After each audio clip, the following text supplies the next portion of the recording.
Hello and welcome to the third chapter on our series of instructional videos for Kinemoto. Today we're going to learn how to add user interaction components to our project. So to add the user interaction component, first off we're going to make a new empty game object. And we're going to name this user. Add the user interaction component to your empty game object and add a new 3D game object to our user. We're going to use this 3D game object as a cursor to move around the screen. So, to give it an appropriate name, we're going to name it hand right. Now go back to the user interaction component.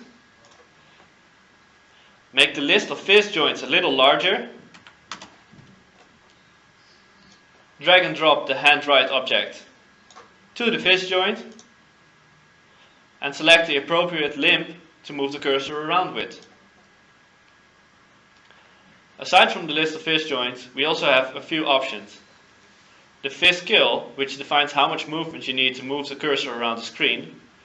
Use centered hand movement, which defines the movement from the spine with your hand instead of from your shoulder and your hand. We have the single interaction, which we're going to explain later in this video. Movement smoothing, to make the movement of your cursor just a little more smooth. And the screen boundaries. With screen boundaries checked, your cursor can't move beyond the boundaries of your main camera. Since we're going to use this cube as a cursor for our game, we're going to check screen boundaries and movement smoothing.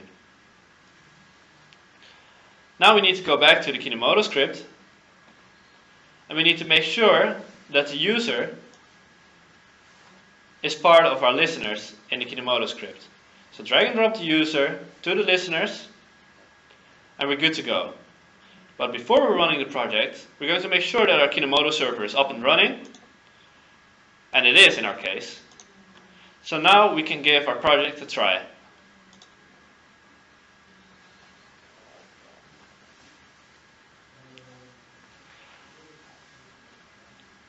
You can see the body frame source in the corner, moving around the cursor. It's working quite fluently.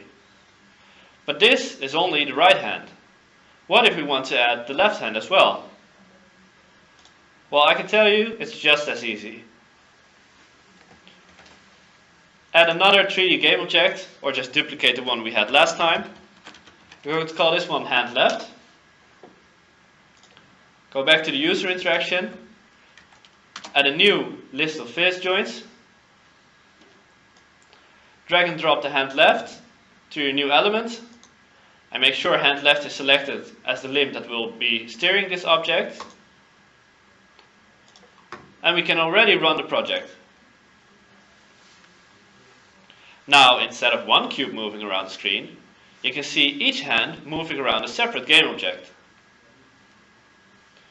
But what if we only had one cursor, like the mouse in your computer, and we want to use both of our hands to control this cursor? Then it might be difficult because each of your hands has a different location on the screen. So to make sure that only one hand at a time is moving our cursor around, we can check single interaction. Aside from checking single interaction, we also need to make sure that both hands are trying to move around the same game object.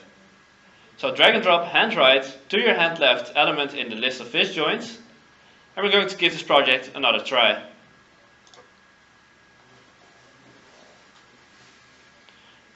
As you can see, the hand left game object is in the middle of the screen since it's not being moved around, and the hand right game object is alternately being moved by the right hand and being moved by the left hand.